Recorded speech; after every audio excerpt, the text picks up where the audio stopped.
in their various campaigns, home and abroad. And with me is Simon Burke. Simon, thanks for joining us. You're welcome. Okay, let's start in Italy.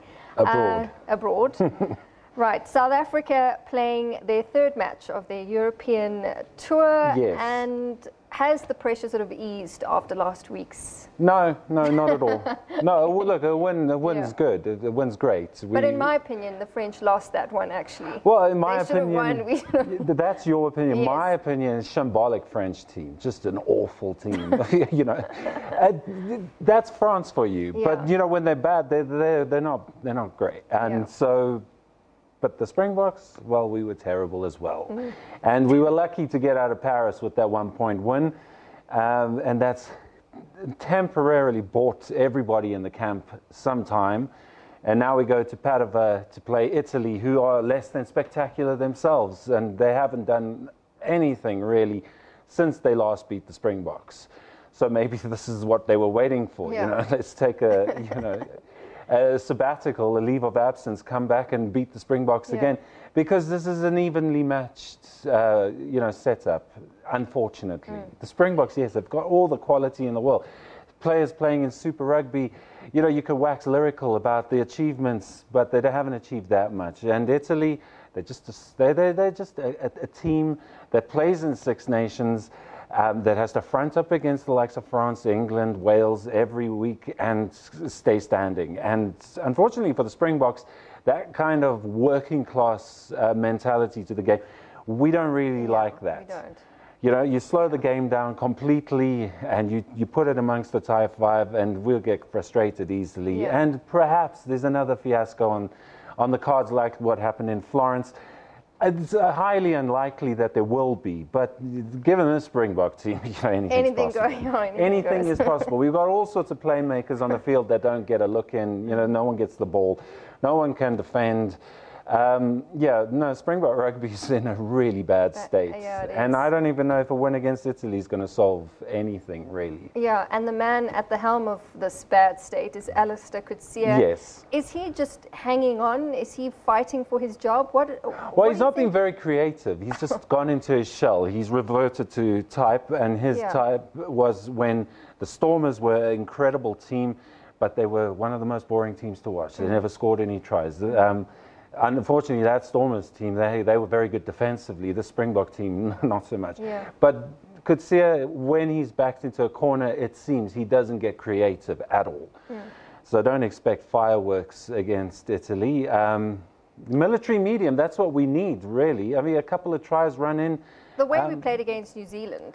No, look, we're not going to have that. No, but it would be nice to see that. It would be nice to see that. But the Springboks also, they're a funny lot because they need to be playing against New Zealand in order to play like that. Italy, they're not going to cut it. No. They're going into a football stadium in the north of Italy. It's everything that's foreign to them in terms of, test preparation. So it is what it is, basically. Okay, in the Pro 14, the Cheetahs and the Kings are in action. Yes. What does this do for South African teams? Well, I mean, look, the Cheetahs are using the tournament effectively. They're third in their group, and they're playing Edinburgh. So they're seeing some momentum there. The Kings, on the other hand, they haven't got a win yet in the tournament, and they're playing the Scarlets. So what does it do for South African rugby? Let's hope that it does open the door to something. And but at the moment, it's hard to see. It's a nice diversion, and we get to see rugby played in the Free State and PE in November, which is an oddity. So long may that continue. In the bigger scheme of things, it might be good to have youngsters being blooded against European opposition, and that can't hurt. Yeah. Okay, in football, we've got SuperSport United. They're in the final of their CAF. That's a big one. Second leg. Yeah, it is a big one. How are we looking at this?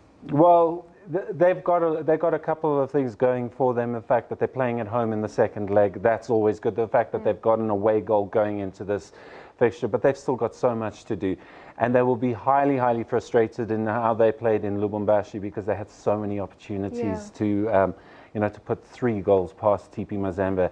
And this isn't a team that rolls over. This is a very frightening side, and you know, put them out of their comfort zone or put them within a sniff of another trophy.